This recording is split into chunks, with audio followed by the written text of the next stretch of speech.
Hello and welcome to the Ice Guys. This is the show that takes you into the world of the National Hockey League. Every game, every day, from a betting perspective. With pro sports handicappers, Ian Cameron, Alex P. Smith, and various guests from the world of hockey and sports betting. And now, here's your host, Ian Cameron.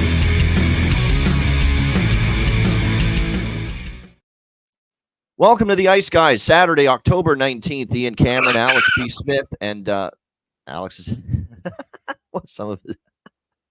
That was meant to be muted, folks, at the time that happened, but nevertheless, Alex is okay, surviving, breathing for now.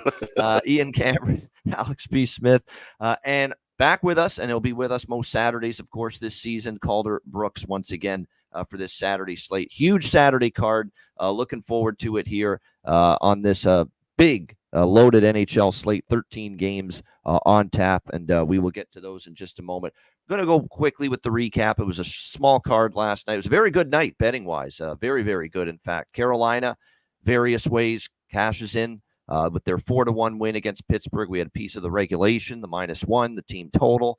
The only thing that didn't hit was the full game over, but everything else, played out kind of the way I thought. Pittsburgh winning a few games, but the Montreals and the Buffaloes of the world are not the Carolina Hurricanes, and they found that out last night. Pretty solid effort all around, capitalized on a power play in the second period, and Carolina, very workmanlike road win last night, 4-1 against Pittsburgh. Pittsburgh still has defensive issues, though, and goaltending. Yoel Blomqvist, Jari, both have been up and down. And it looks more and more like if Pittsburgh doesn't score 3-4 goals on a nightly basis, they're going to have no chance to win because it's been very difficult for them to keep the puck out of their net early in the season. The other game, second game, Winnipeg. How about that? Just laying a beat down on the San Jose Sharks last night. Big time win for the Jets. One thing about the Jets is they had played very solid defensively. Good start to the year for Connor Hellebuck in net, which is probably a relief for Jets fans after the way his season finished last year. But to see them explode for 8 goals, now it was San Jose and Blackwood, as we say, the Beatles reference often, Blackwood shitting in the dead of night. Yeah, exactly. That's what he was doing last night. 5 goals allowed. He gets pulled. Vanacek has to finish the game. I'm sure that's not what Ryan Warsofsky wanted to do, is put Vanacek in after he had to play against Chicago the previous night. But it's how bad things were going for the team and for Blackwood last night. But credit to the Jets. Great night for Nikolai Ehlers. He ends up getting a pair of goals to get them going early. 2 goals, 2 assists, 4 points last night for Cole Perfetti. And that's the Cole Perfetti they need. Cole Perfetti's got that ability to be a bona fide difference maker offensively, and they get that version of him moving forward. That's good news for Winnipeg, but they get the job done 8-3. And credit to the Colorado Avalanche. Once again, it was not easy, and once again, they were staring straight into the eyes of defeat once again. Last night against Anaheim, but they found a way. They were down 2-1 going into the third period. They ended up taking a 3-2 lead. Troy Terry ties it in the dying seconds, and you think, uh-oh, Colorado going to find another way to lose and stay winless on the season. But Nathan MacKinnon said, no, climb on my back. I'll take care of this right now. What an incredible individual effort by Nathan MacKinnon in overtime, beating 3 different players on Anaheim. Basically, it was a 1-on-3, and he beats Lukas Dostal as well, who got a piece of it, but not enough. And MacKinnon wins it in overtime for Colorado 4-3. That was another great betting result for me. We had the over by Fecta. It was a sweat, but we ended up getting it there with first period over, full game over. Anaheim money line falls short, but we did have a piece of Anaheim team total as well. We mentioned that on the show yesterday, which was over 2.5 at a very cheap price, -104. So we did get the team total portion of it. And Colorado, I guess, breathing a sigh of relief, at least after one night, finally getting their first win. Alex, your thoughts on Friday night with the 3 games? Yeah, that was the game that I was tuned into the most, having the biggest play on that. I had Anaheim. I had a +205 and a +225 in pocket in that game. And what's interesting is that, because we saw how poor form Colorado was in heading into this contest, when I saw it was Colorado down a goal, which is normally a situation last year we'd jump all over, down a goal in the second period, that team was automatic bet on in live wagering, and they would usually come back and win a game. But just didn't trust the form. At least I know I didn't. I know this. I saw there's some people on Twitter who did jump in, grabbed Colorado at plus price, and was able to, and end up winning and turning some profit out of that game. And that's something I should have done. So I'm kind of kicking myself a little bit, after the fact. But it still wasn't an impressive game for Colorado. Once again, here you are having to battle and scrape against one of the bottom tier teams in the Western Conference. They've had their struggles with Anaheim. They had their struggles with San Jose. They've had struggles with some of these bottom tier teams you're supposed to be able to put away, and they were able to overcome that in other years. This may not be that year where we see them come back and win a lot of games like that, especially against better opposition. So that was my big takeaway from that particular game. And then just kind of looking back, I did catch some of I hardly caught anything of the Jets and San Jose. Every time I turned back, it just seemed like the Jets were just increasing the lead. So didn't really focus in too much on that. Did watch a little bit of Carolina and Pittsburgh, and that's an impressive win for Carolina. And like you said, Pittsburgh, they have to figure out something in goal because as good as Blomqvist looks so far in the NHL level, he's still a rookie, and you're not going to be able to just run him into the ground and give him all a jar of starts, have him start 60, 65 games. So something's going to have to come together, and he's going to have some rough nights.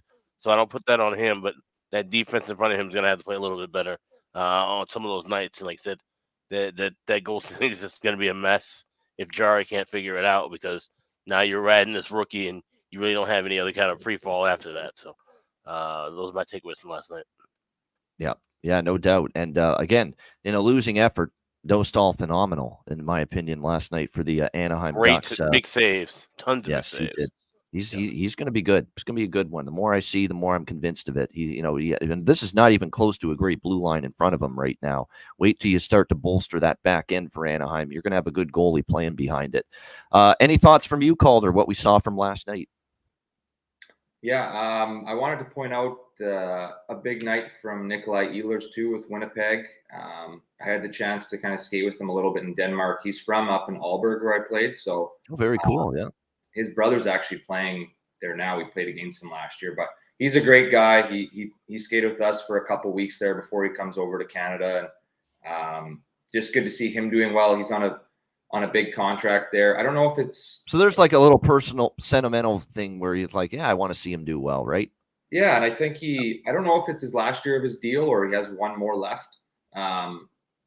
But, if it is a contract year for him, he's hopefully having a good year. And I'm pretty sure it is. I'm pretty sure it is a contract year for Nikolai. He's been in Winnipeg. I mentioned that on the Jets preview. Yep.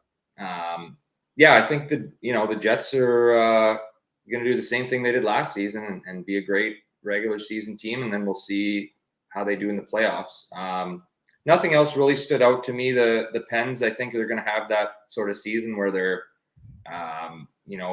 Malkin and Crosby could have great nights, and if they don't, they might struggle a bit. So, overall, pretty standard night. Good to see the Avalanche finally get a win. And that's what I got. All right, let's get to Saturday. We have a huge Saturday slate, few afternoon games, and it starts in a little under 1 hour from now, where we have the Tampa Bay Lightning taking on the Ottawa Senators. Tampa Bay around -130, -135 in some spots. Road favorites, 6.5 the total in this game. I'm just refreshing the screen constantly here because I think we're going to get pretty much confirmed lineups. And these early games are always the ones where, because there's no game day skate, there's no morning skate, there's no media availability for either of the coaches for games prior in these early afternoon start times. We have no information about who's in, who's out, any late scratches, any starting goaltenders. So we are awaiting word of who's going to be in net. If it's Forsberg for Ottawa again, I'll be moving on some kind of Tampa Bay team total over in this game, and probably maybe even the full game over as well.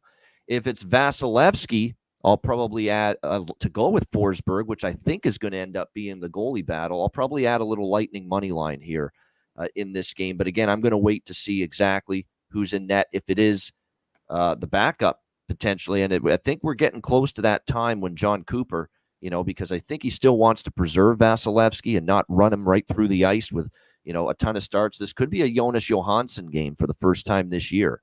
So keep that in mind. And if it's that, then I pivot to the full game over for sure.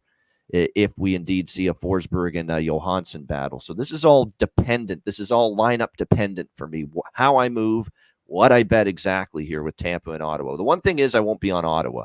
I know that. That's the one bet I know, regardless of the goaltending situation. That's the one bet I will not be making. Can't bet Ottawa with Forsberg in net. Will not go against this Tampa Bay team who's been off to a terrific start. Undervalued team coming into the season. I thought that. Alex thought that. A lot of savvy hockey bettors I talked to thought finally there was some undervalued potential here for Tampa Bay coming into the year. So that's where I'm at with this game. We'll wait to see what the goaltending situation is in the next 20 minutes when it's confirmed. But I won't be. The only thing I will say is I will not be on Tampa money line if it's Johansson. If it's Johansson and net, I'll go team total over with Tampa instead and the full game over. If it is Vasilevsky, then I'll go Lightning money line and the team total. Combo of both. That's the approach for me here in this game. Alex, what do you think here? Lightning, Senators. Being that it was an early game, I had this game just kind of circled as a live betting game. I had nothing pregame, but I echoed your same sentiments. If it is Johansson, you can't go Lightning money line. You have to go team total, and you would have to look at the over as well. Now, I had kind of looked at this maybe as a game where, being kind of early, we could look at maybe some first period overs and full game overs live. But I still want to wait and see how teams react to some of these early starts. Being that this is the first weekend of the season, so I'm not going to rush to jump on some of those early overs or unders just yet. Yeah, I agree with that. Now, Tampa Bay was terrible on the road last year. I definitely understand that. Maybe the hesitancy, and I get that. That's a solid point, but new season. They did play one road game already this year, and they beat Carolina, and they were very impressive in it, 4-1. So this could be a new season. Maybe Tampa Bay will be better on the road this year. Again, it's only one game, but that is something to watch because we know Tampa Bay, big-time problems on the road last year. See if they can rectify those this year. Calder, anything you like here, this first game of the day, Lightning, Sens? Yeah, for me, it just depends on the goalie situation. I would almost even take the under of 6.5 if both Ottawa and Tampa's main guys are in net. But I think, like early games are weird to play in. I think you can come out a little sleepy, especially, the team on coming in on the road. A lot of times I think that first period can just be a little bit of a shit show. And I would kind of, look for if the starters are in, I would do the under. If it's the opposite and one's not, then maybe I would look for, a little bit of a crapshoot, and there could be 2, 3, 4 goals in the first period. So I would, same what you guys said, see what the goalie situation is, and I would take it from there. But I'm not touching either of the money lines or anything. All right. Yeah, Nick Paul, of course. I know Nick Paul hasn't scored yet, but I've been betting the prop most games, I think every Tampa game so far. How can I not bet it today against his old team? And I think he's had a propensity to score in the past since he's been with Tampa Bay against Ottawa. So, hard to turn that down. You're right. Ottawa's supposed to have offense. That's the thing. Someone's saying they even have they didn't against New Jersey. They did score 8 against LA, so it's one of those deals where, they're not as bad offensively as they showed against New Jersey, clearly not as good offensively as they showed against Los Angeles. But again, if it's Johansson, I think Ottawa can break through here. And plus, you got Ottawa off a shutout loss. It's another thing. Again, watch these games where one of the two teams or both of the teams are off a shutout loss. Not a shutout loss. They did score one, Ottawa, late against New Jersey, but, got held down. Those have been good over situations. We'll see if that's the case here with this first game this afternoon. All right, Detroit and another winless team, the Nashville Predators. Talk about Colorado getting off the schneid last night. Can Nashville get off the schneid? 0-4. Not a lot of people expecting that kind of a start here for the Predators this season. -185 home favorites, 6.5 the total in this game. These teams played in Detroit last week, and it was a 3-0 shutout for the Detroit Red Wings. Cam Talbot ended up shutting out the Nashville Predators in that game. Same Cam Talbot that got pulled from the New York Ranger game the other night. So there you go. It's that's the way it goes with Cam Talbot sometimes. One game up, one game down. Nashville's going to bust out. This feel no, you can't always bet things based on feel. This does feel like Nashville gets win 1 today. I like the comments after the loss to Edmonton the other night from Jonathan Marchessault saying we got to not just listen to the crowd saying we're a great team and we're going to be great. We have to put in the work to be a great team. We have to put in the effort. And we're not working hard enough right now, he said, as a team. So pretty outspoken was Marchessault. And, he's one of the new guys on the team. And for him to take the mantle there and be that outspoken about why this team has started 0-4 and say, hey, we just got to roll up our sleeves and get working and work harder and outwork the opponent. We haven't been doing enough of that here in the early going. I think that's something they can kind of rally around. Nashville has had a lot of these Saturday afternoon, 1 p.m. Central Time starts over the years. Saros is expected in net here for Nashville, not confirmed. It is going to be Alex Lyon getting the start here for the Red Wings. And that's the funny thing about Detroit. Their only win came against this Nashville team last week. So it'll be interesting to see. It's not like they're flying or playing a whole lot better either. They lost to Pittsburgh at home. Not a great loss at all. No shame, obviously, their other two losses were both to the Rangers. But, Detroit's not exactly playing in great form right now either. It's just a question of how do I go about it with Nashville? I don't want the money line. I'll say that. And I've said this. Don't ever lay minus 185 with a winless team. Don't do it. But there are other pathways you can use to your advantage to bet Nashville if you kind of agree like I do that this is the spot where they get their first win. I would look at maybe team total over 3.5. It's reasonable at minus 115, minus 120. I do kind of like that. I'll probably have something on that. I think first period puck line is definitely such better value compared to the full game money line here. You can get minus a half in that plus 140, plus 145 range. So I would look more in those directions. I'll probably split my involvement in this game between the first period puck line and the team total over for the Nashville Predators. And that way, with both of those situations, I can trust that maybe they get off to a good start, which I think they've been focusing on, and the fact that even if they score 4 goals doesn't necessarily mean they have to win the game. So that's probably the two moves I'm going to make here is the first period puck line and the team total over on Nashville. Alex, what do you think here? Detroit, Nashville. Yeah, so I was just betting and sending out Nashville first period puck line. I got plus 144 at FanDuel, so like I said, shop around anywhere from that 135 to 145 range. But like I said, yeah, I feel like they're, like I said, we hate to use that kind of thinking sometimes where teams do or something. Teams, nothing's due, nothing's guaranteed. But this does feel like a spot, especially because like I said, Nashville historically a team that plays well with these 1 p.m., 2 p.m. starts. Detroit also used to play in a lot of day games as well. I think we see some goals here early. So I'd also be looking at first period and full game overs. I'm going to wait in game to grab those at some cheaper prices to go along that Nashville first period puck line. Yeah, the first period overs, man, they've been something. Look, the full game overs have been pretty good too, but the first period overs especially have been just absolutely sizzling. And what did we see all three? Yeah, all three went over in the first period last night. Carolina, Pittsburgh, San Jose, Winnipeg, Anaheim, Colorado, all 3 games cashed a first period over. So it's just it's been pretty damn strong. Now, again, you don't want to just blindly bet it every single game, but boy, it has been like we're talking like 70-75% on the season with first period overs so far, no doubt. Calder, anything you like here? Wings, Preds.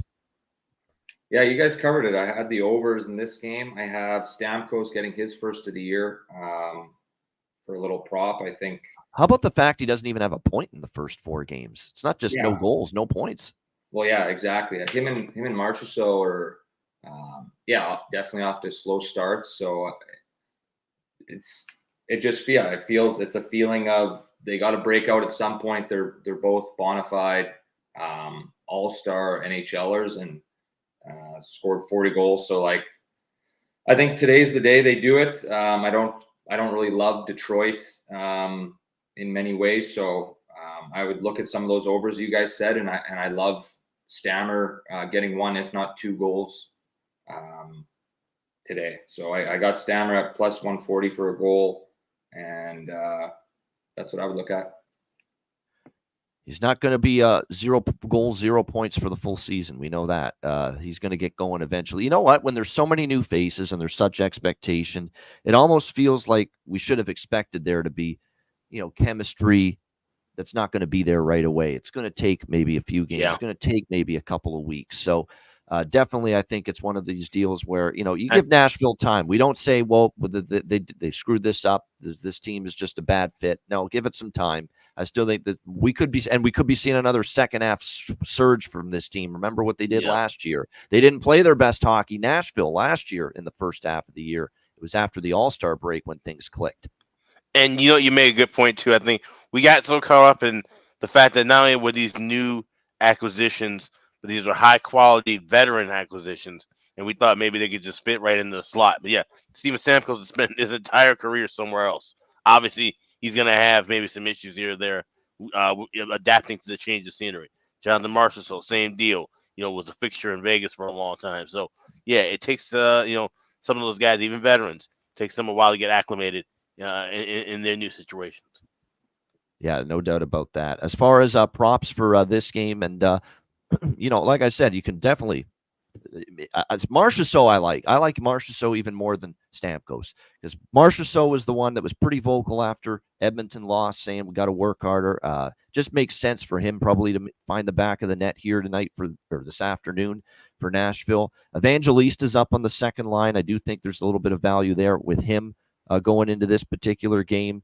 For the Detroit Red Wings, it's been a quiet start for several, of their top 6 guys so far this year. Will any of them get going? We'll have to wait and see. But, you look at it, I could see Lucas Raymond, being able to find his footing now. It looks like he's going to get the opportunity with Tarasenko and Larkin today. We'll see if that maybe gets the young Swede there, Lucas Raymond, going.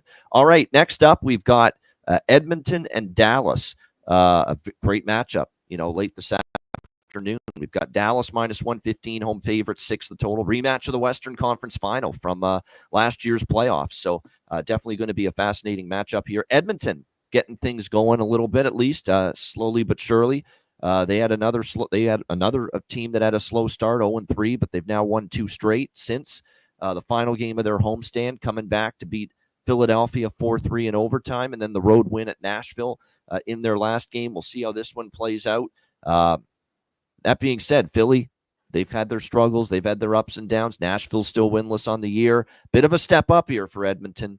And I think Dallas is one of those teams where they've been through the wars. I don't think this is the be-all, end-all that they've had this game triple circled or anything like that. But still, deep down inside, I think it means a little something here that they get to play Edmonton, the team that knocked them out, in the Western Conference Final last year. And I love that we get Dallas, too, off their first loss of the year. The first time they had a setback, 3-2 against Washington. It was a pretty even hockey game. The 26-24 were the shots. They couldn't beat Lindgren nearly enough in that game.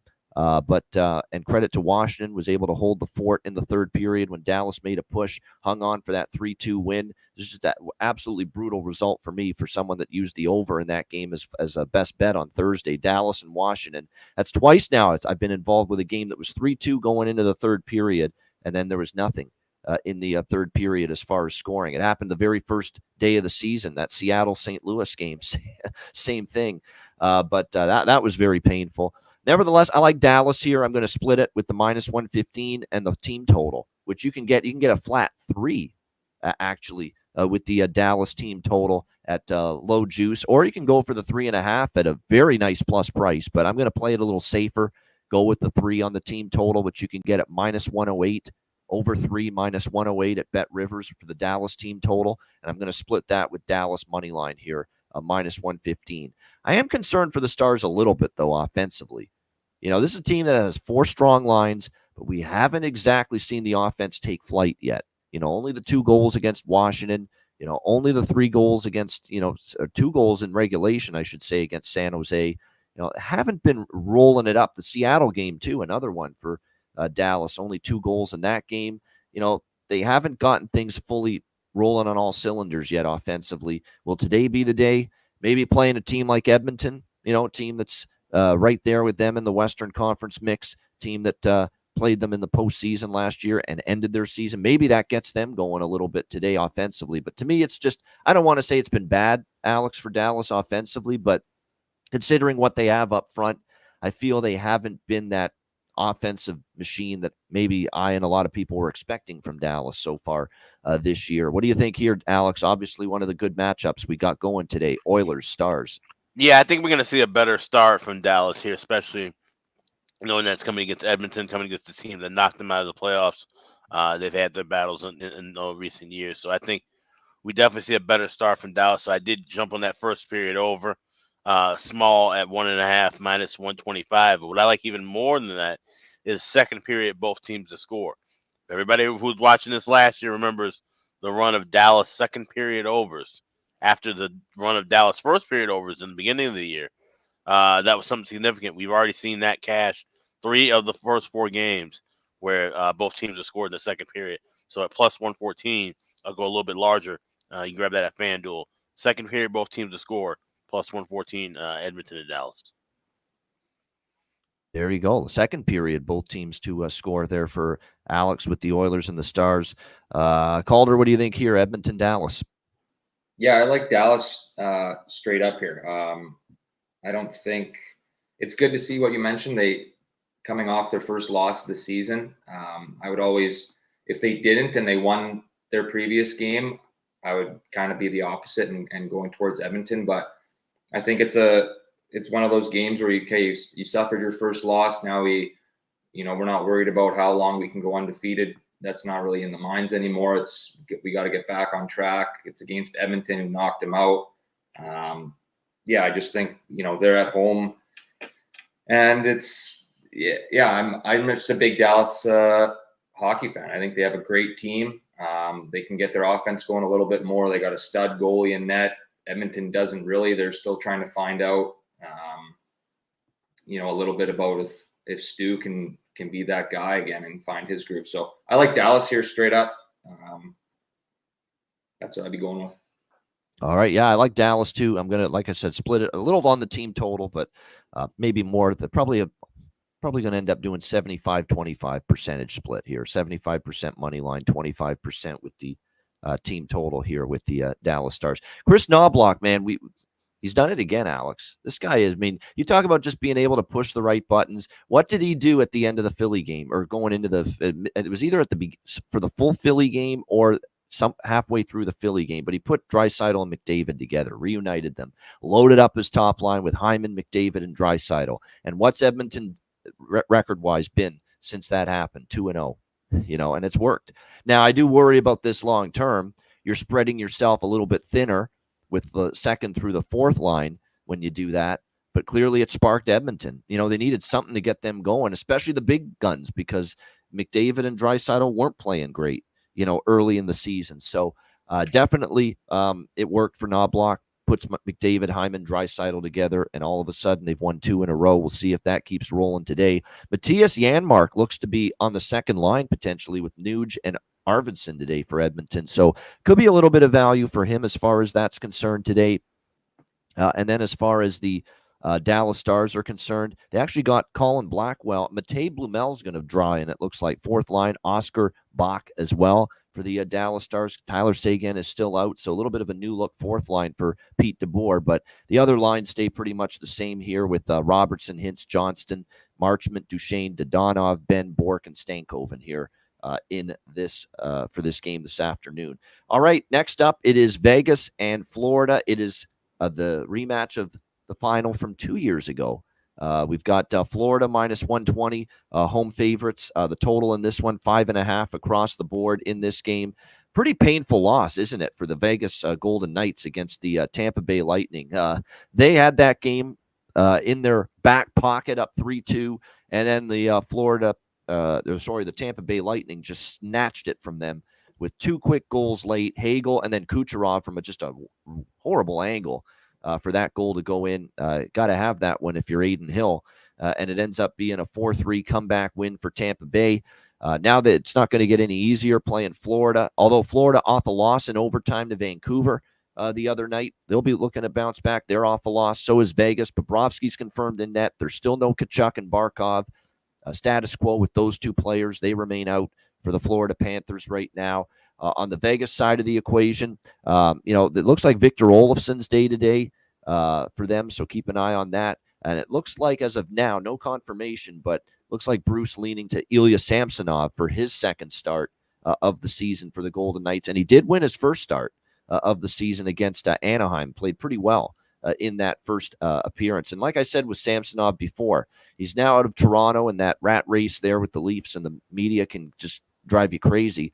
Probably will be more relaxed and maybe play better and more confidently as a goalie now in Vegas. It's just probably a better fit for Samsonov, just for his own mental well-being, which I know he's had his ups and downs with the last year or so. But Florida off a loss, I don't like going against them off a loss. We know that this is one of the better teams in the NHL, and why is that? They don't usually let bad games linger. It wasn't necessarily a bad game, but you could tell they were lacking a little extra something as that game went on against Vancouver.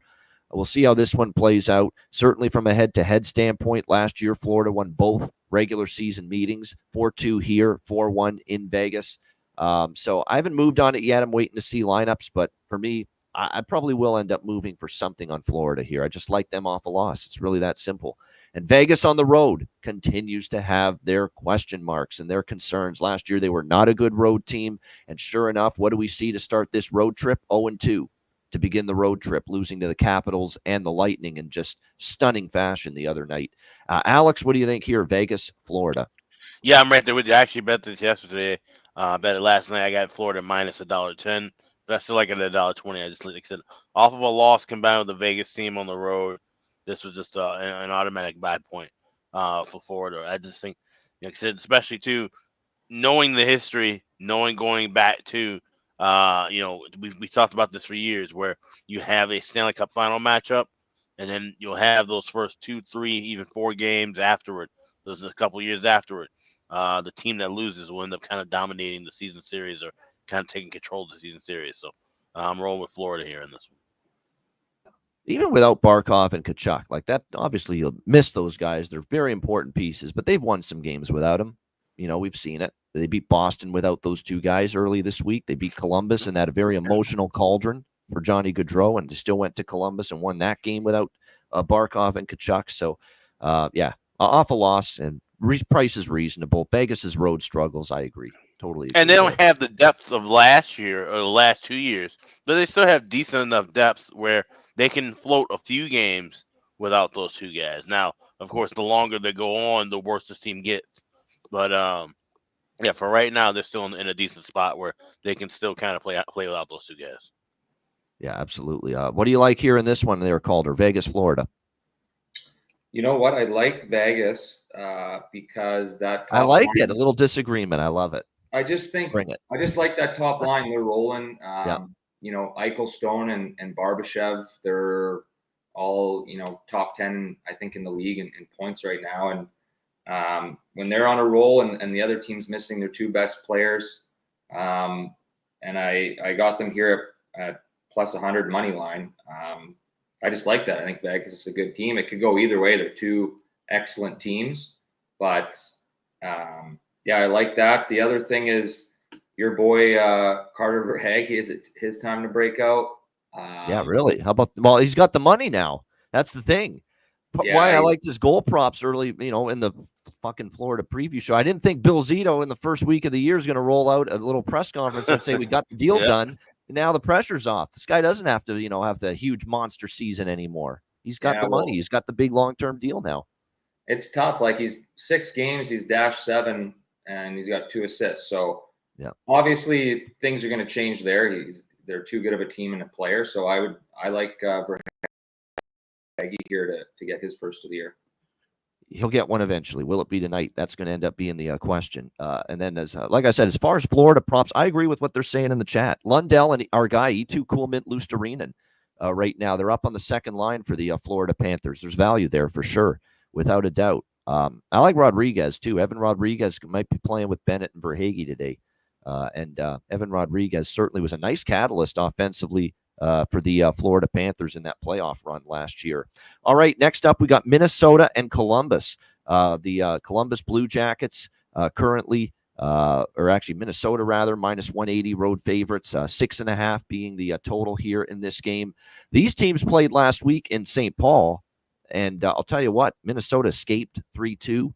We'll see how this one plays out. I'm taking a shot with the home dog here, though.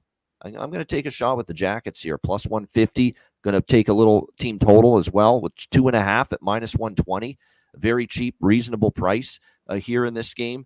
I really like now. Look, keep in mind it was Buffalo, struggling Sabres team, but to have that kind of performance, find a good team win after a very, very emotional night for the entire organization on Tuesday, I definitely like that from Columbus. That was a real good sign, because that was not an easy night to go through on Tuesday, and to play the way they did against Buffalo was very good. Now, offensively, we like them. They've still got some things to tidy up in the D zone, Columbus, for sure. A lot of room for improvement still. But nevertheless, I love what I'm seeing up front from them. They're generating a lot of chances. The Russian group of players they have, Marchenko, Shinikov, they continue to play very well. Werenski's having a great start from the blue line. Monahan's been very solid. Fantilli's starting to heat up the last couple of games as well for the Columbus Blue Jackets. And there are still some injuries here for Minnesota. There are for the Blue Jackets too. I mean, Kent Johnson is going to be an unfortunate absence for them, no doubt. He is someone that they're going to be relying on, but he's going to be out for this game as well. And, of course, they've already been without Boone Jenner, Voronkov. Merzlikin's day-to-day is not that big of a deal because the gap with him and Tarasov is minimal. Tarasov will get the start again. Philip Gustafson gets the nod for Minnesota, but Hartman may not play. And more importantly, Jared Spurgeon, who's one of the guys they really count on defensively, still out for the Minnesota Wild. So I'm going to go with and there's also, I think, a full game over and an over. There is an over by Facta for me as well. So 4 bets here. Columbus plus 150 with a little Columbus team total over 2.5 minus 120, and a little bit on the over by Facta here as well with the over 1.5 first period over. I actually got over 6 minus 125 at Pinnacle. Decided to take 6, lay a little price rather than the 6.5. So over 1.5, over 6 for me with the Wild and the Jackets as well. Alex, what do you think here? Minnesota, Columbus. Yeah, I think Minnesota gets a fast start on the road here, so I took a shot with them on the money line, on the puck line rather, I should say. I got plus 150 last night, laying the half a goal, but I also have them first period over 1.5 minus 130 as well. So I expect goals early, but I think Minnesota can come out of there with a lead. So I might end up adding that correct score first period, maybe a 2-0, 2-1. That catch for us already this year, so I'll probably have a little bit of that sprinkled as well too on Minnesota. Yep, that definitely good price on that if you like Minnesota, that first period puck line. Alex liking that here for the Wild tonight. Calder, what do you think here? Wild Jackets. Yeah, I'm kind of going off the board here again, just because the value I'm getting with Columbus at plus 150. I just kind of like that. I don't have a lot of faith right now in the Wild. They don't score a lot, but they also haven't given a lot up really either. So, yeah, I just think you can. I like the Jackets at plus 150, and they're at home, and I think they're kind of maybe a little bit past that situation, having that big sort of emotional game last game there at home, and they can hopefully just get back to playing a regular season game, and it's kind of a good value bet for me. So I do Columbus there. We have our confirmed starters in Ottawa. Vasilevsky for Tampa Bay, Forsberg for Ottawa. So there we go. Those are your starters, which means I'm officially on Tampa Bay minus 130, 35, split with Tampa Bay team total over 3.5 at around even money. So that's where we're at with that game, the little lightning split there.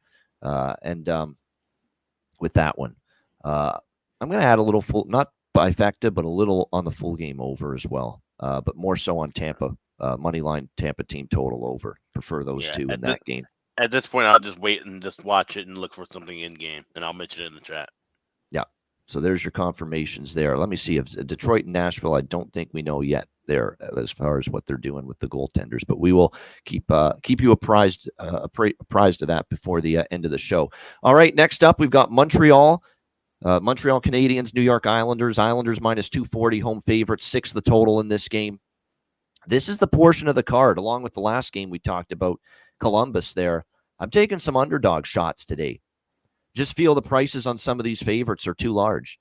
And I feel that with the Islanders here. Now, I know Montreal's been a frustrating bunch. I've taken a shot with them at home the last 2 games, LA and Pittsburgh. They lose those 2 games. Now they go on the road. Might be a good thing for this group. Just get on the road, get away from the craziness of Montreal.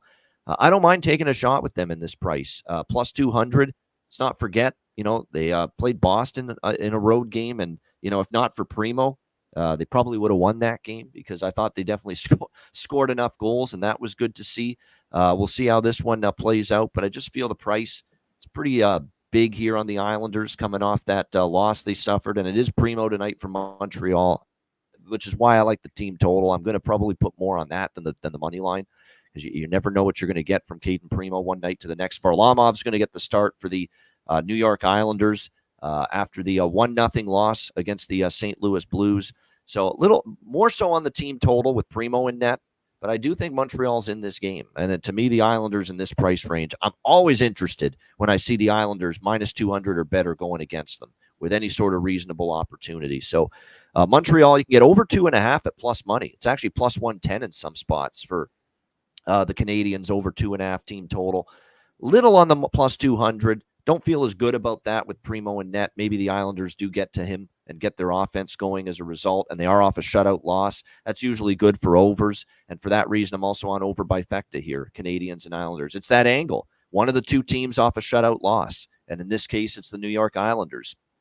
What happens when you're off a shutout loss? Yeah, you focus on getting your damn offense going next game. So over bifecta, little Montreal flyer at plus 200. A little Montreal team total over 2.5. And not done yet, little draw. Canadians and Islanders, of course. Islanders, how can we not? Overtime game with St. Louis the other night. And I think we have a chance maybe to see this one go past regulation as well. So draw it around plus 340, 350. Alex, what do you think here? Canadians, Islanders. I'm so glad I moved and grabbed this draw last night. I got plus 390 at FanDuel. Wow. And now, like I said, you've seen that number drop. And I thought that was a crazy price to have, knowing these 2 teams' history, not just against one another, but just in general over the last 2-3 years. These are teams that play close, tight hockey. So I will look for that over bifecta in game, but I wouldn't have you. I actually have a full unit on the draw here tonight with that 390 price. All right, good stuff. Calder, what do you think here? Canadians, Islanders. Yeah, I agree with you there in the value taking Montreal. I think they're a team that they have some goal scorers, and I don't have any. I just think it could be I know you guys talk about the draw with the Islanders and stuff, and it very well could be. I would sprinkle a little bit on just having them at around plus 200. I think that's. Sometimes, it's still the NHL, and, if they were going against a high-flying top 4 team in the league or something, that would be a totally different story. But them going against the Islanders, I don't mind that. And then I would probably be with you guys there in kind of riding that train of hitting the Islanders on some sort of tie. I haven't really done that in the past in my life, but I'll probably welcome to the Ice Guys show. Yeah, it's not too late to start. Yeah, draw season, baby. Yeah, that's what we call it. Yeah. Yep. All right, good stuff. And look, Duclair, Siplikov. I'm a broken record. That's the 2 props I always look for with the Islanders as far as props are concerned. Caulfield's been Mr. Automatic for the Montreal Canadiens this year so far. We'll see if he can once again find the back of the net for them tonight. All right, we go from one New York team to another. And this is one of the great matchups tonight on paper, the New York Rangers and the Toronto Maple Leafs. We've got the Leafs minus 125 home favorites. Total in this one sitting at 6.5, shaded to the under.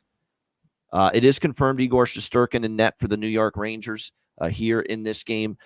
Joseph Woll is back with the Leafs. And skating with the team again, but he is not quite ready to return. I think it's still going to be another game or 2 at least before we see him. So assume it's going to be Anthony Stolarz tonight. It is. Stolarz is confirmed in net for the Leafs. He's been terrific. I mean, he has really been solid for this Leafs team early in the season. So this actually could be a very good goaltending matchup. I actually think this could stay under the total. Now, the Leafs finally had an over the other night, but That LA team, they've been loose defensively at times this year. I think this has the feeling of a game that could actually stay under the total with these two goalies. And Craig Berube is still preaching that this team play good, solid, fundamental team defense. We'll see if that comes out to play here. And I know the Rangers lit up Detroit, the last 2 games in a row, but Toronto is, definitely a better defensive team. Everything you see about Toronto, we thought on roster-wise on paper they were better defensively this year. When you watch Toronto play with their eye test, they are a lot more buttoned up in their own zone this year than I've seen in recent seasons. So that, to me, I got that sneaking suspicion. And I'm not a big under guy, but this one might be a lower scoring game. I'm passing the game, though. I think it's a great game to watch. I don't really want to fade either of these two teams at the moment. What do you think here, Alex? Rangers, Leafs. I have the draw here in this one, too. I got this at plus 350 over at FanDuel. Like I said, I think this could be a lower scoring game, a solid kind of defensive back and forth battle. Like I said, Toronto was able to get over the total because of how bad LA is defensively. Obviously, playing a much more a much better team here in the Rangers overall. So I think it's gonna be a close kind of a battle. I think we could see goals early, and then we see things slow down to a pace. So I'll wait for the under. I actually, hope to see a goal or 2 early, grabbing a live under at a higher price, and then hope this game hits the brakes, and then we go into overtime. All right, draw for Alex. Great game, though. I'm looking forward to this, definitely. I mean, these are two teams that are really playing well right now, on top of their game, and we're going to find out. So only one can win tonight, so it's a nice little early season, matchup here between two teams with very obviously high expectations this year, especially the Rangers, who are thinking cup or bust probably this year. What do you think here, Calder? Rangers, Leafs? Yeah, I like the Rangers here. I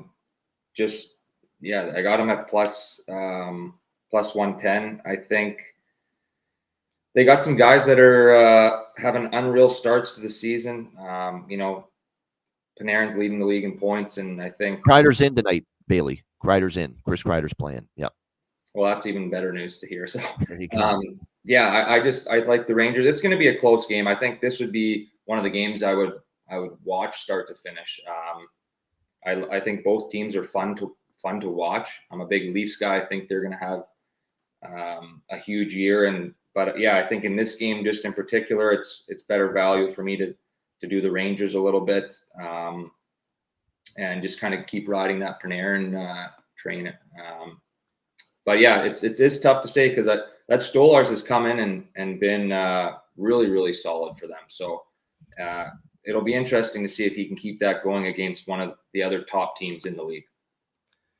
Yeah, it will be. He's been great. Stoli the goalie. That's what he's known as, and he's certainly been very good here for the Leafs so far. You're right. There's a big over series history. I definitely am aware of that, but I don't know. I've just got that feeling tonight, especially with and Shesterkin in net, and Stolarz doing well. And the Toronto's kind of trended under this year, and the total 6.5 too. It's not 5.5 or 6. It's 6.5. So, like I said, I think this is going to be. Just feels like it could be a lower scoring game. We'll see. But as you know, historically, when I say under, a lot of times it goes over. So, that's why I don't bet many unders. When I do like one, that's not always worked out that well. As far as props, yeah, Lafreniere, to me, he's always worth a look. Whoever's on the first line, it's been Riley Smith this year with Zibanejad and Kreider. Matthew Nye still has value. I'm going back to the well with Bobby McMann. Bobby McMann was up on the second line for Toronto. Against the LA Kings. He scores a couple of goals. Craig Berube, he rewarded Craig Berube for putting him back in the lineup. And it looks like he's back there tonight with Domi and Nylander. Bobby McMann, man, this guy can play. This guy can play. He can finish. And we are definitely seeing that for this Leafs team. Great value again with Bobby McMann. Not Bobby McGee, the old song, Bobby McMann. Here for the Toronto Maple Leafs. All right, we've got Washington and New Jersey. New Jersey minus 190, home favorites. 6 being the total here in this game. It's another shot with the dog for me. And it's funny because these teams played last week in Washington, and I was all over the Devils in that game multiple ways. First period puck line, full game money line, jump on Washington because New Jersey had played a few games, and it was Washington's first game of the season last Saturday night. Now the roles are reversed a bit. New Jersey's a little overvalued. I know they've bounced back after losing to Carolina, beating Ottawa 3-1 the other night. But this Washington team, I continue to be somewhat impressed. More than a little bit somewhat impressed. They've been solid since that loss to New Jersey. You look at what they've done. They beat Vegas. They beat an excellent Dallas team 3-2 the other night. They defended the lead. They shut things down when they had that 1-goal lead, and they made it stood up. So the Capitals, as a team early in the season, now, again, I'm not saying it's going to be this way indefinitely, but so far early in the season, we have seen some good things here from this Capitals team. And this just, to me, in this spot, looks like a New Jersey team that's just a little bit overvalued here. And Washington has given New Jersey fits. Prior to the last Saturday night game, last week, the game where New Jersey won pretty comfortably, feasted on a Washington team not having played a game yet. Last year, it was one tough game after another for New Jersey when they played Washington. They didn't have an easy time of it against the Caps. So I really do think there's value here with Washington getting plus 160 in this game, and I'm going to take a shot. Alex, what do you think here? Capitals, Devils. Yeah, it's a pass for me because it's such a huge card, but I would lean Washington or nothing. He said that, especially at this price. This is a huge price, especially when you talk about a guy like Logan Thompson, who I think is going to have a really good year. We both agree that he's going to be the guy that kind of. And I prefer him to Lindgren. Yep. Yeah, absolutely. So at 160, definitely a price worth buying on for him. But like I said, this is a heavier volume card for me, so it's a pass. But heavy endorsement toward Washington. Yeah, I just think, again, it's I like New Jersey. I really like the way they're playing, but in this spot at this price with a team that's historically given them a tough game, I'm okay taking the Caps here at this number. What do you think here in this one, CB? That's what I'm going to start saying, CB. Washington and New Jersey. Yeah, I'm kind of with you guys there. I like the Caps. I don't really know. It's hard to really go against. I kind of think Ovi's might catch a little fire here and start scoring a few goals. I'd love to see him get like 25, 30 goals this year. I don't know if that's going to happen, but that's kind of where I'm leaning here. I think it's pretty good value. Yeah, I got Washington here at plus 160.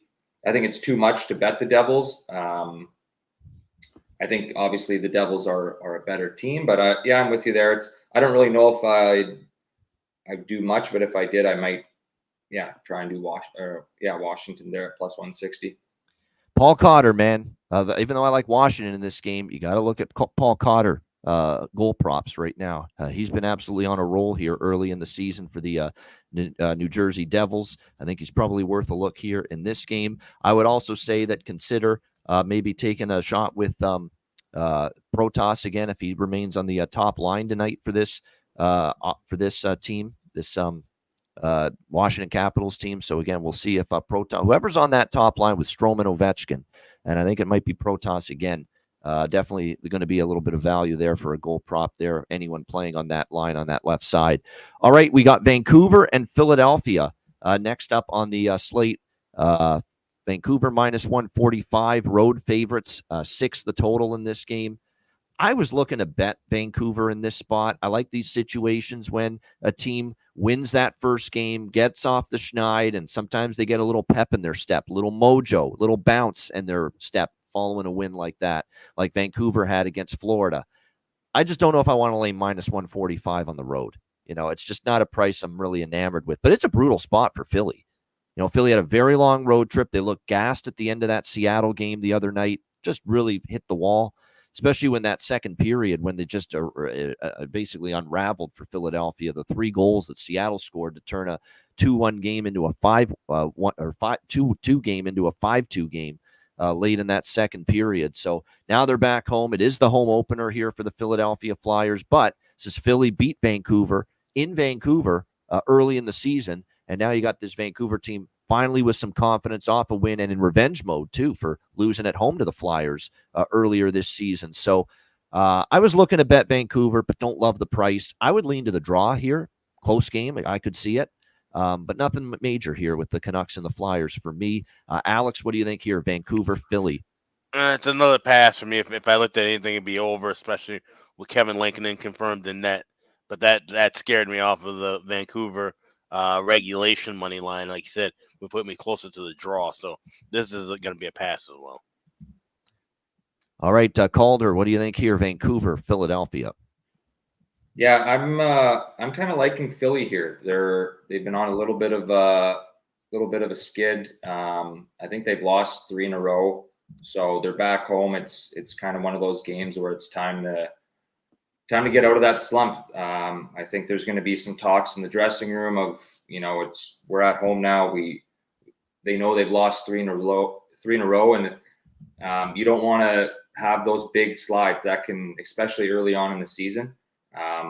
It's tough because Vancouver hasn't been doing well either, so they're probably feeling a little bit of pressure as well and trying to get back into the top of the standings. So yeah, I just think with where Philly's at, they're at home. It's a tough place to go in and play. I don't mind taking them, but yeah, I think it is going to be a close game though, regardless.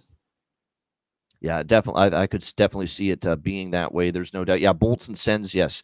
Just it's like a 2-minute warning, 5-minute warning. If you haven't gotten your bets in for that game yet, make sure you do so because they'll be dropping the puck there in a few minutes in Canada's nation's capital there with the Senators and the Lightning. As far as props for this game, there were a couple that I was interested. A couple of player props. I've almost given up on Arshdeep Bains. I know he's been with Miller and Besser, but I don't know how much scoring. He's more there to open up ice for Miller and Besser to do the scoring. That's really what he's there for. So I think I'd probably get off that train a little bit. For Philadelphia, look, Matvei Mishkov and this Jet Luchenko kid, I've talked about him, the second-line center, very noticeable. Could have some value there with his props tonight and moving forward as well. All right, we move along here. We've got keeping a nice pace. Wait, We've got. I was gonna say as we get to as we're at the halfway point, kind of with the car, and I was just looking at some things in the chat, and I just kind of wanted to say this is a good exercise potentially in discipline tonight, Yeah. because there's so many games on this card. You don't have to have a bet on every single game. That's Maybe right. pick a number. Even I'm not betting Rangers Leafs right now, so there you go. Listen, Even I can do it. Pick a number in your head. It can be any number. If it's 8, if it's 12, if it's 15, but pick that number and stick to it, and make that your cap of bets you have in this given night, even with a big card. I know, like I said, a lot of these matchups are kind of tough, and it's the first weekend. We always talk about this all the time. Saturdays and Sundays are really tricky in the NHL because of that fact, the weekend factor. So just tread lightly, and it's okay if you pass on a few games on a big card like this. Yeah. Oh, yeah. It's definitely okay. There's no question about it. It's okay to say, hey, I don't have a strong opinion on this game. Kind of like the way I feel about this next game here, Carolina and St. Louis. Carolina -160 road favorites, 6 the total. We know we're going to get Kochetkov tonight because it was Freddie Anderson last night. That's a plus for Carolina. I certainly understand why they're favored. They are the better team still here. I like Kochetkov. Don't bet against. I won't bet against Carolina with him in net. Joel Hofer, though, is coming off a shutout win against the Islanders. He played great. It was one of the better games I've seen of Joel Hofer play in his NHL career, quite honestly, with the St. Louis Blues. And they have the rest advantage. Not at -160 on a back-to-back on the road. I can't. To me, the value is actually with St. Louis, but Carolina's a better team, even with the rest disadvantage. Kochekhov's a goalie I don't really want to try beating and betting against right now. So this is really all around. Not much that I have as far as a strong opinion. Lean under if Hofer's for real, because Carolina. We saw it last night when they get a lead. They shut her down. They don't really try to exchange chances. This is going to be one of these deals with Carolina, especially a team like this. When they're trailing in a game, the over is a good live bet. When they're leading in a game, the under's a good live bet because they've got that propensity to just shut things down and park that bus and protect the lead. But for me, there's nothing here, side or total. Alex, what do you think here? Hurricanes, Blues. I have a small shot in the first period over -118 at FanDuel. I thought that was just too cheap of a price to ignore. But like I said, this is one where sidewise I'm a little torn. I kind of lean more towards St. Louis. Like I said, I'm not really rushing the fake a Chekhov in some of his starts. So it's going to be a pass me on the side, and the full game total just going on the first period over. All right, first period over. All right, Calder, what do you think here? Carolina, St. Louis. I kind of want to take St. Louis just because they're catching Carolina on a back-to-back, and St. Louis has been waiting there at home. That's the only reason why I would think about that. I got them at plus 145 here on the money line. It's tough when you have a team waiting there. They're at home. It'd be different if St. Louis was traveling to Carolina, because then it evens things out maybe a little bit more in that sense. But St. Louis is waiting there. Carolina played last night. I would think about that, but yeah, I don't know if there's much else that I really love about this game. It'd probably be more of a pass for me, but that's something just to think about if people are. It's catching teams on a back-to-back night when you're sitting there waiting at home is a big advantage. No, I agree with that. Definitely, and you're talking about someone that's played many years of hockey saying that, so you definitely have to take some heed in that. You just heard it right there from someone that's played, that it can be difficult, in these kind of spots. There's no question. We'll see how it goes. Like I said, Hofer was really good. Now, I know the Islanders are a hot and cold offensive team, but that's a positive for the Blues that they got him playing that well. And especially considering that blue line still has a few injuries, few issues. Of course, we're not going to see Krug. Letty's out. And so it's very important they get good goaltending now with a couple blue liners out, and they were able to do that last night.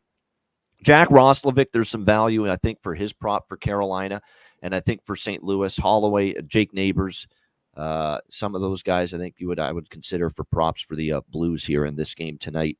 All right, we move along here, and we've got Buffalo and Chicago. We've got the Sabres minus 160. Sabres as road favorites. Not for this better. 6 the total in this game. I haven't done a good enough job giving someone else the chance to speak on games first, and I figure with this being a Chicago game, we'll throw it to Alex first for his thoughts on this one before we get to me. What do you think here, Buffalo, Chicago? Well, this didn't open at 160. It was actually closer to 130, 135. Yes. That's what I saw last night. And I liked Chicago in this spot at first, and then I paused.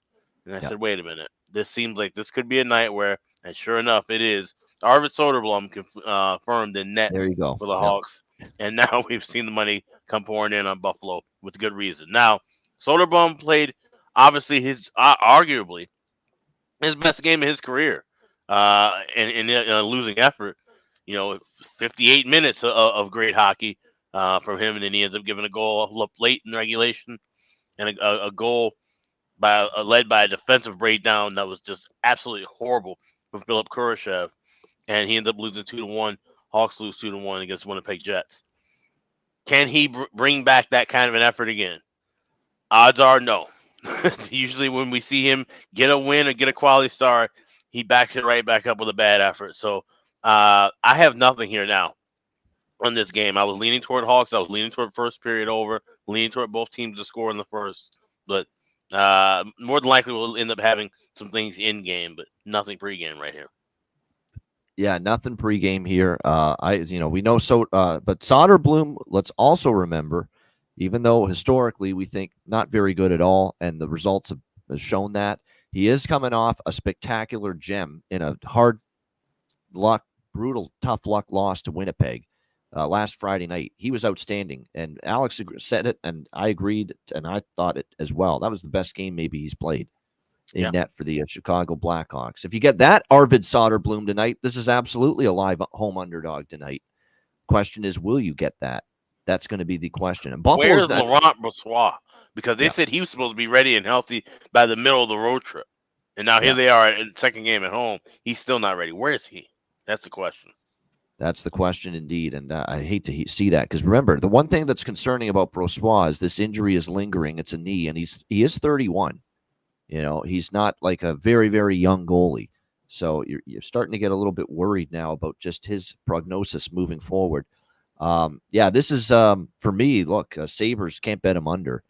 I lean over here with this one at 6. I might sprinkle on that. I don't feel strongly about it, but again, I'm also not convinced Soderblom's as good this time around as he was against Winnipeg. And if that's the case, I could see this going over, because Buffalo can score. Buffalo cannot defend, though. Unfortunately, that's the problem. They continue to give up goals in bunches. So I am probably going to have something a little bit here over the total. of 6, especially with it being 6, not 6.5. What do you think here in this one, CB, Buffalo, Chicago? If I was going to do anything, I'm going to take the over here. That is one of our other segments of a bet. So I'll just leave it at that. I think it's just it's a crapshoot here. Two kind of bottom teams that can score. If I was going to do anything, I would just take the over in this game. Don't we have to just ride the captain right now, Nick Foligno, as far as goal props right now? I mean, plus 400 in each of the last 2 games. That's been the pricing. And he has found the back of the net in each game for the Chicago Blackhawks. So I'm definitely interested in going back to the well with El Capitan, Nick Foligno for the Chicago Blackhawks. Tyler Bertuzzi is a streak scorer. He got his first goal the other night against San Jose. I could see him finding the back of the net too. I think he scored a lot of goals. I know when Toronto played Buffalo last year, he scored a lot against the Sabres. So maybe there's something there with that. For Buffalo, JJ Peterka. Got to keep going to the well. He's the one guy that's carrying them offensively. It's been hit or miss for Tage Thompson. I got to admit, Jack Quinn and Dylan Cousins, and I love Dylan Cousins, but see him, struggle the way he struggled to begin the year offensively is a bit of a surprise. But it's been JJ Peterka that has really spurred things on for the Buffalo Sabres at the offensive end. So he's definitely a clear candidate for a goal prop for me tonight. All right, Boston and the Utah Hockey Club. Next up, we've got Boston minus 130, road favorites. The total 6 pretty much across the board here in this game. They are coming off a very long road trip. These are usually good bet against spots for certain teams, but I can't do it. I'm not laying minus 130 on the road with Boston. Not consistent, not been strong at really either end of the ice, start to finish in games this year for my liking to want to lay it on the road with the Bruins here. And even with this being off a long road trip, they were out in the New York area playing the Devils, the Rangers, and the Islanders. They play the one game out in Anaheim. They lose in overtime, and now they're back home. They still might be able to feed off that energy because this is only the second home game at Delta Center for this Utah Hockey Club this year. So I actually lean to Utah. I just don't love the spot. I like the price, plus 110, as a home underdog. And let's not forget, this is a new state. They're not in Arizona anymore. They're in Utah, new arena, not same new building. But let's not forget how good this team played in their home venue last year when they were still the Arizona Coyotes at Mullet Arena. They had a great home record the 2 years they played at Mullet Arena in Tempe. So wherever their home rink has been, this franchise, Arizona the last 2 years, Utah this year, maybe they're going to be a good home team again, this club. So for me, it would be Utah or pass. Don't love the spot off the road trip, but I like the price enough that I might still sprinkle on the Utah Hockey Club here, plus 110. I like over by Fecta, 1.5 and 6 here in this game. Utah, especially at home, I could see them pushing pace. Let's be real. Boston, Jeremy Swayman's not to his best form yet this year, clearly. It's still going to take him time, it looks like, to get to his game to where it needs to be. The Bruin defense has been, lackluster, to say the least, and given up more goals than they're accustomed to.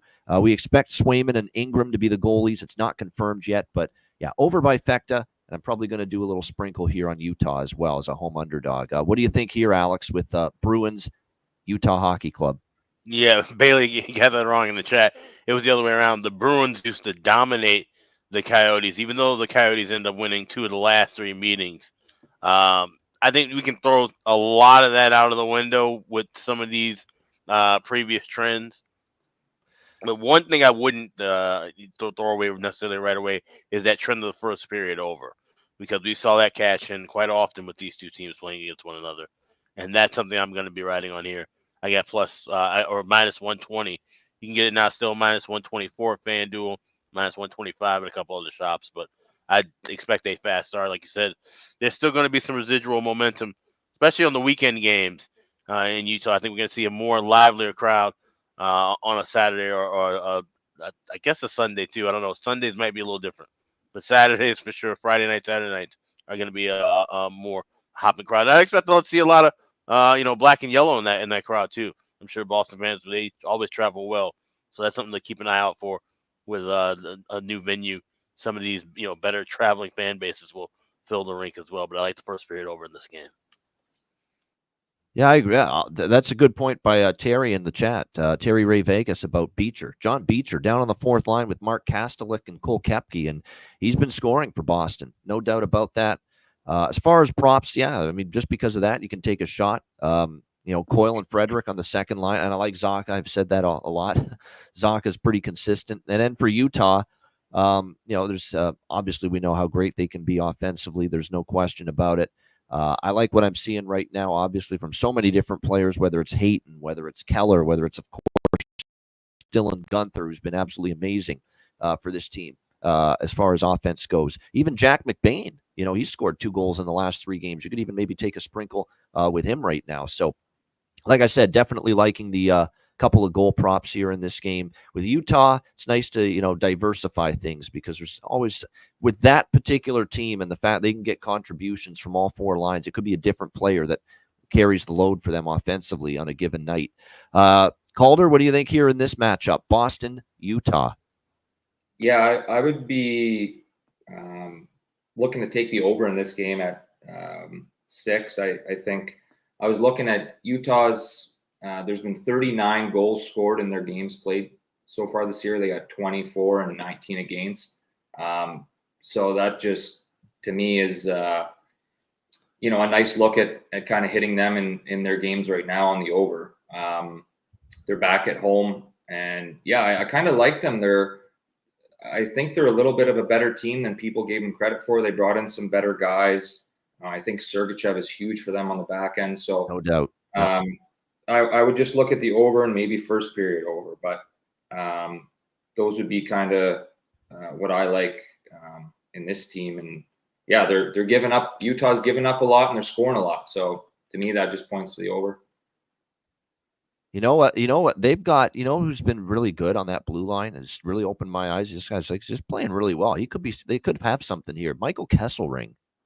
He's really played well for Arizona on that blue line for them so far. And I've been impressed. They put him with Sergachev, and that Sergachev-Kesselring duo, and I think they moved him up there because of Dursey. Dursey is still out and on the IR, and they haven't had John Marino yet this year either. But Michael Kesselring's been very impressive in the times I've seen him play for the Utah blue line on the blue line for the Utah Hockey Club this year. It's been very impressive. You put Valimaki, Cole, wait till they get Dursey and Marino back.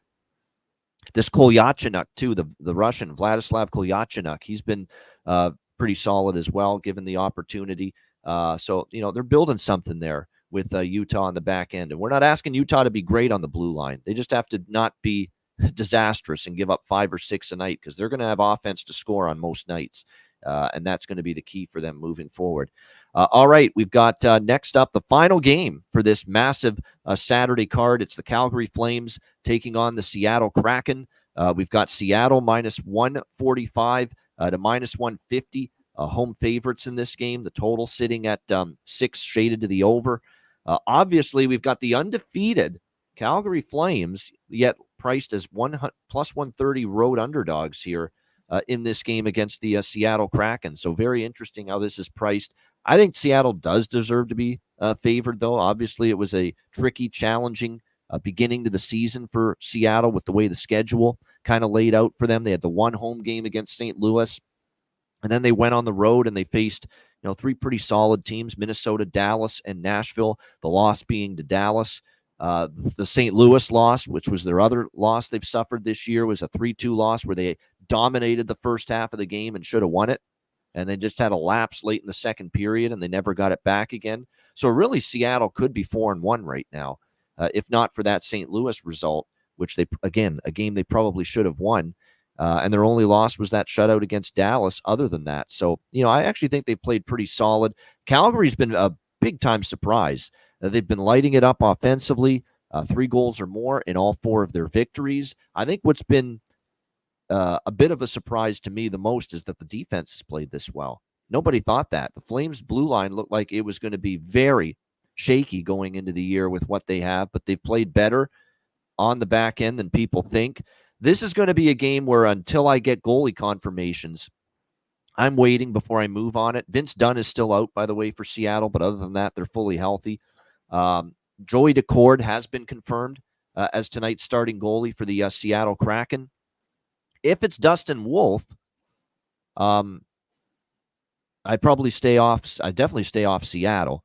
If it's Vladar, I might consider Seattle, even though Calgary's undefeated. We'll see. Decord, 901 save percentage, 336 goals against. He started 2 games. He gave up 3 against Nashville, and he gave up 4 against Minnesota. Hasn't been a great start for Decord compared to what we saw at times from him last year.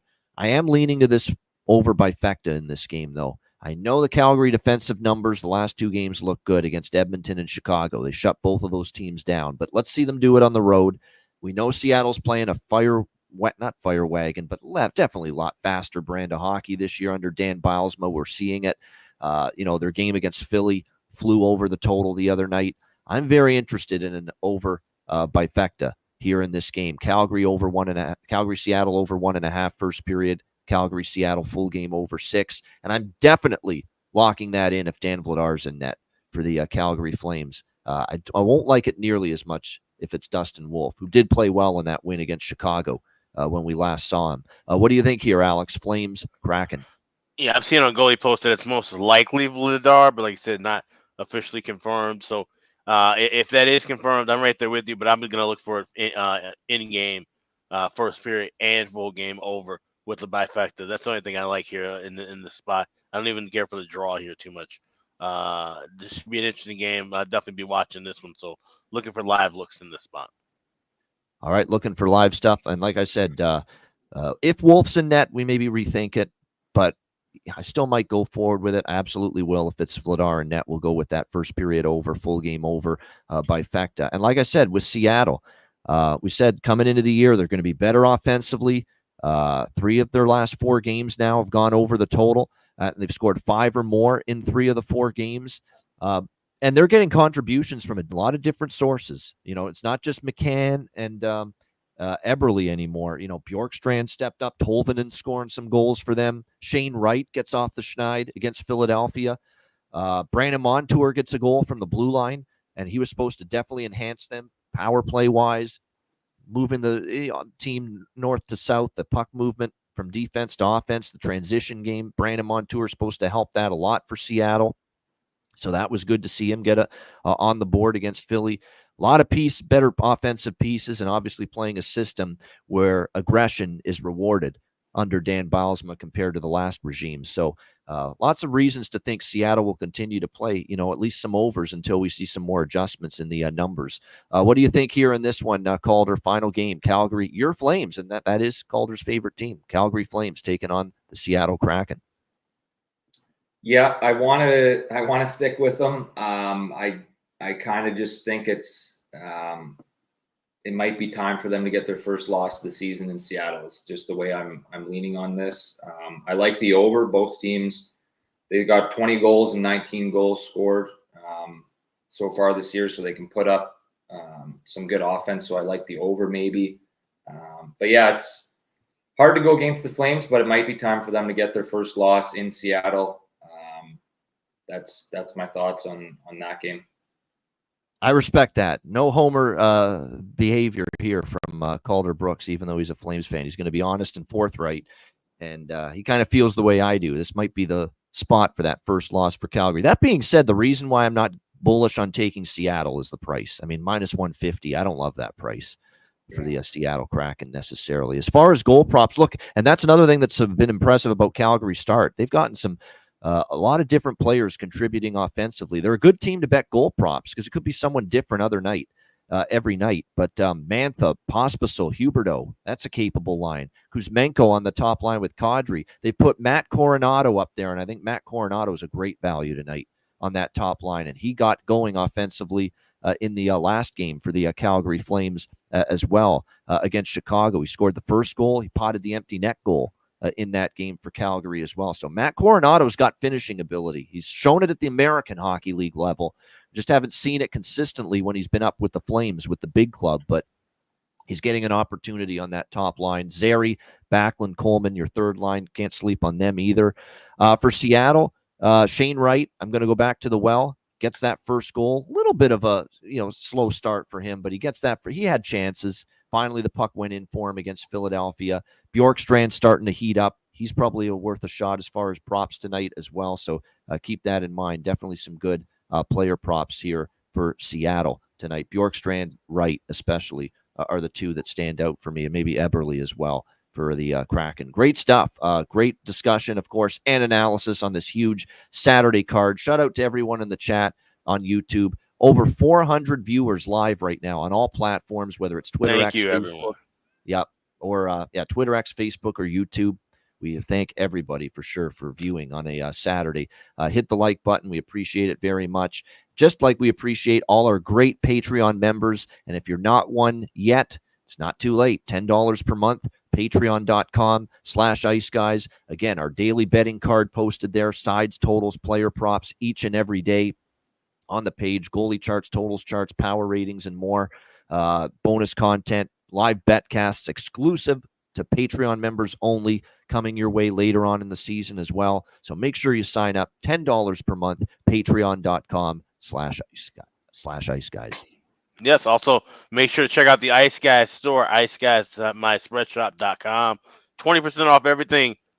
Still got several days left on that deal. We got everything in stock except for a couple of mugs, but everything in stock right now, clothing-wise, all the hoodies, all the caps, all the hats, and you can get 20% off. Hit the redeem button at the top of the page, and it'll be taken out and check out. So check that on out right now at iceguys.myspreadshop.com.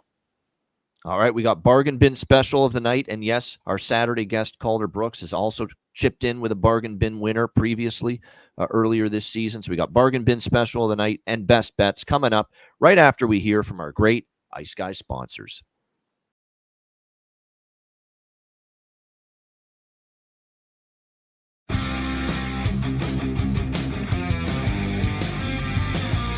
Support for the Ice Guys podcast is provided by Boston Hemp Incorporated, Manscaped, Power Play Sportsbook, Raise Your Game, Tailgater Sofa, and a big thank you to all that subscribe to the Ice Guys Patreon page.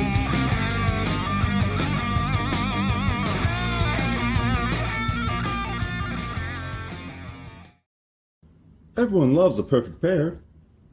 Bacon and eggs. Thunder and lightning.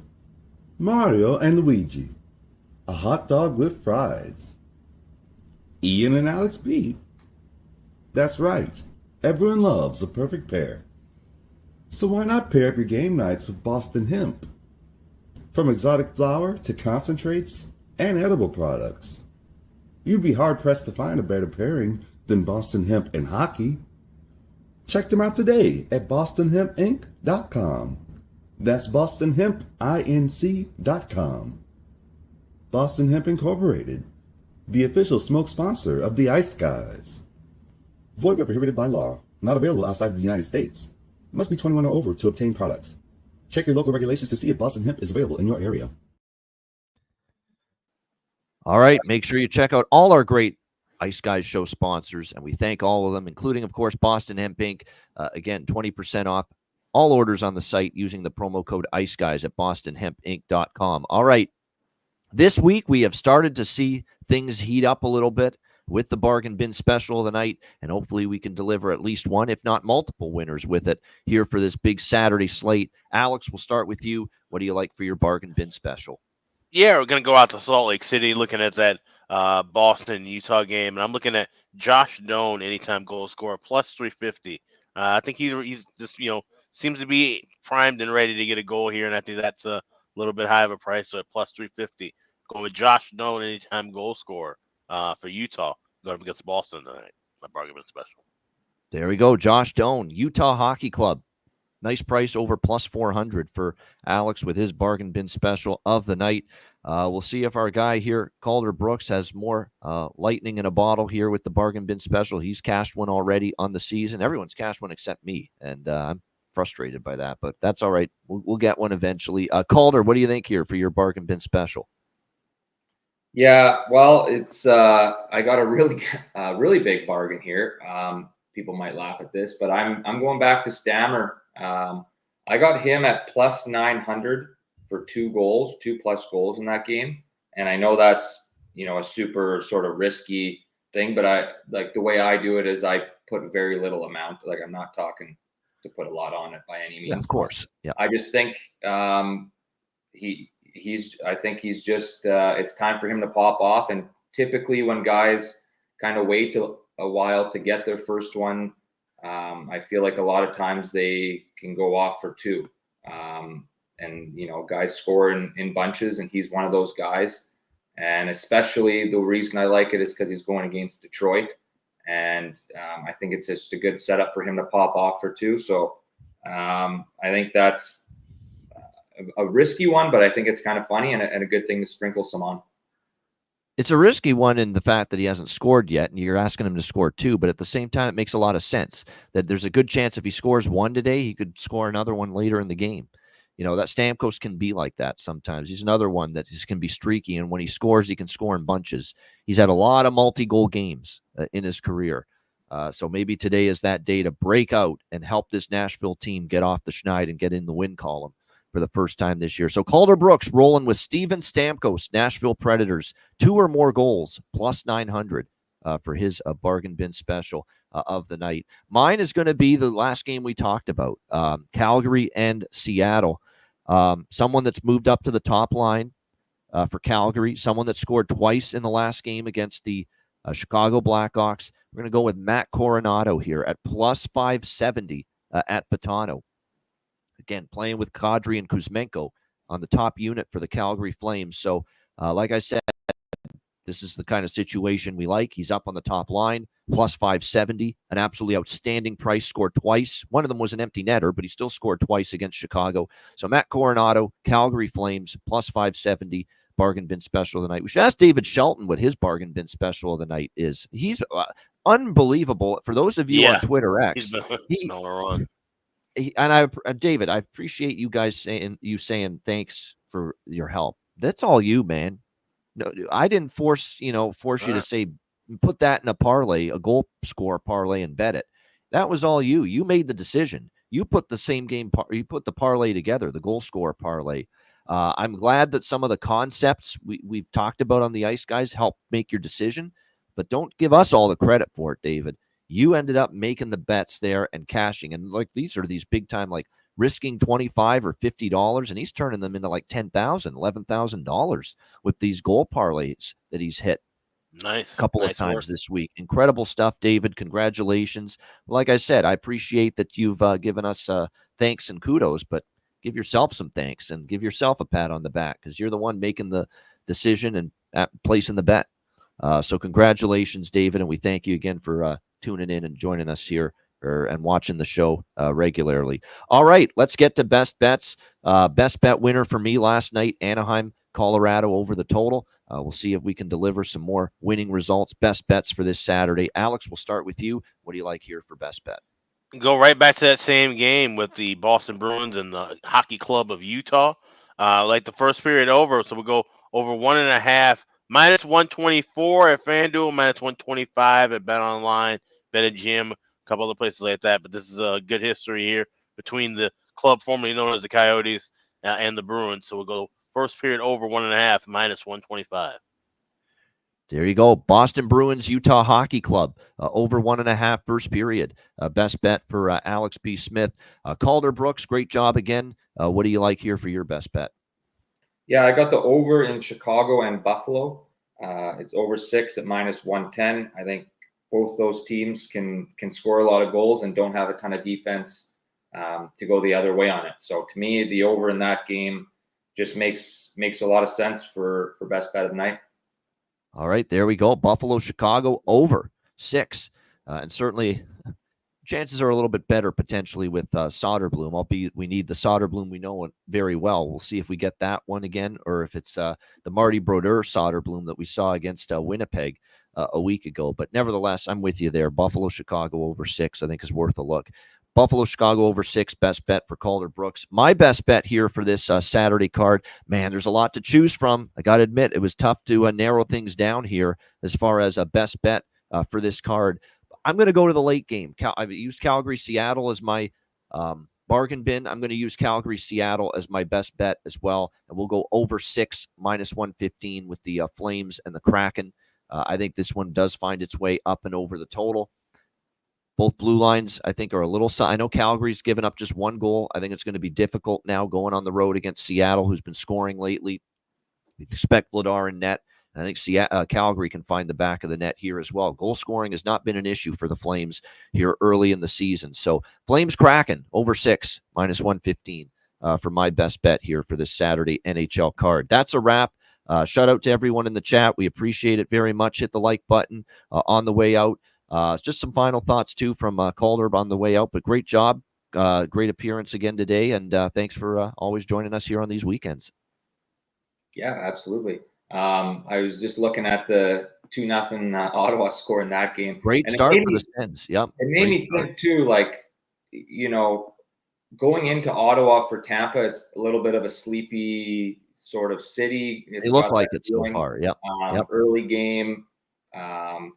That's big comeback against Vegas where they stole it in the last 3 minutes. Yeah. They look like they're a little asleep. They haven't hit the alarm button yet. Tampa. Yeah. Easy to say now that it happened, but it just kind of it does make sense. But maybe now that's when you kind of put a little bit on Tampa for. It is Forsberg in net, and it's early. Keep that in mind. Yeah. And wait, Calder, let me ask you a question as a former player.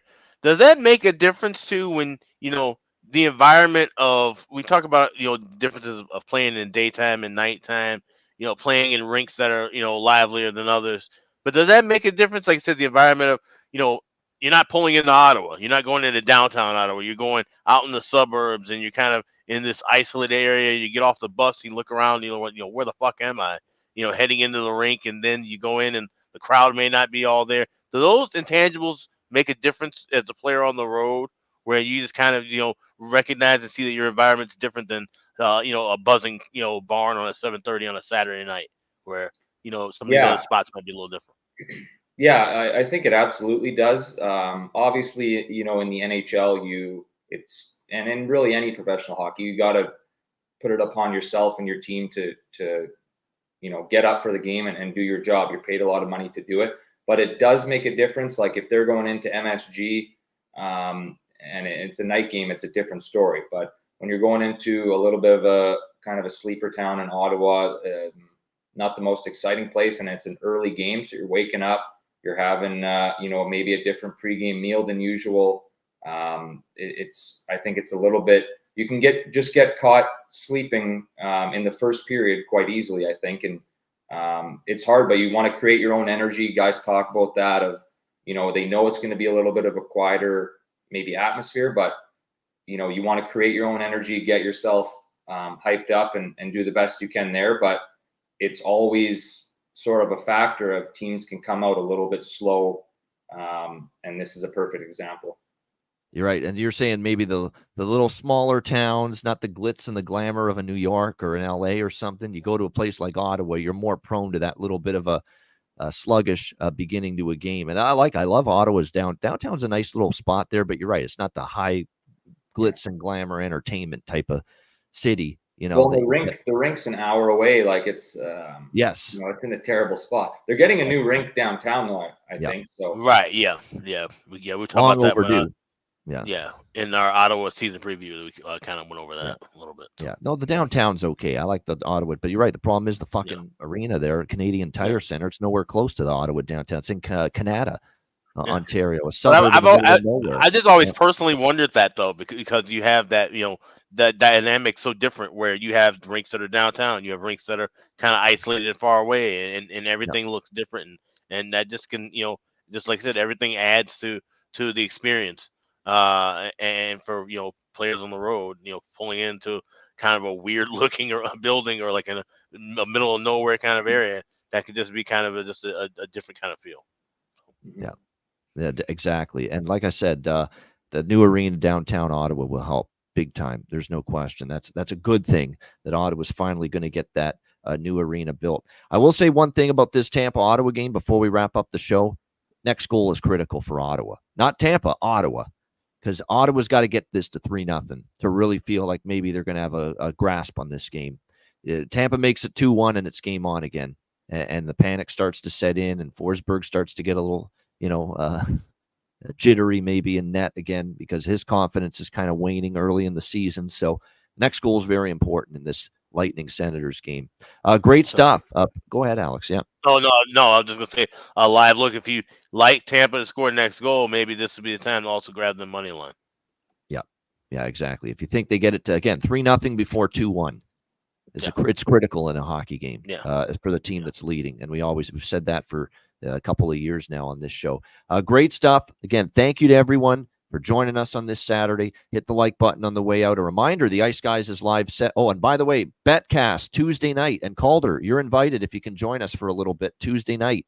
Live Betcast. October 22nd, 6 p.m. Eastern, 5 p.m. Central. We'll be going all evening through the Frozen Frenzy. Every NHL team in action, all 32 teams, 16 games on Tuesday night. And we will be on for a live betcast for the entire night, Tuesday night, October 22nd. Looking forward to that. Bring your beers and your favorite drinks as well. It'll be a lot of fun. Play some live bets. Comment, as we always do. Comment on all the games as they take place. Viewers and listeners of the show joining us, maybe some special guests as well. Make sure you join us Tuesday night for our first Ice Guys live betcast of the NHL season for the Frozen Frenzy. A reminder, the Ice Guys, again, live 7 days a week, Monday to Friday, 2 p.m. Eastern, Saturday and Sunday, noon Eastern. If you can't watch the show live, download the Ice Guys podcast in audio form on all major podcast platforms. For Alex B. Smith and Calder Brooks, I'm Ian Cameron. Have a great Saturday. Enjoy the games and good luck. And we will be back with you tomorrow on Sunday for another edition of the Ice Guys.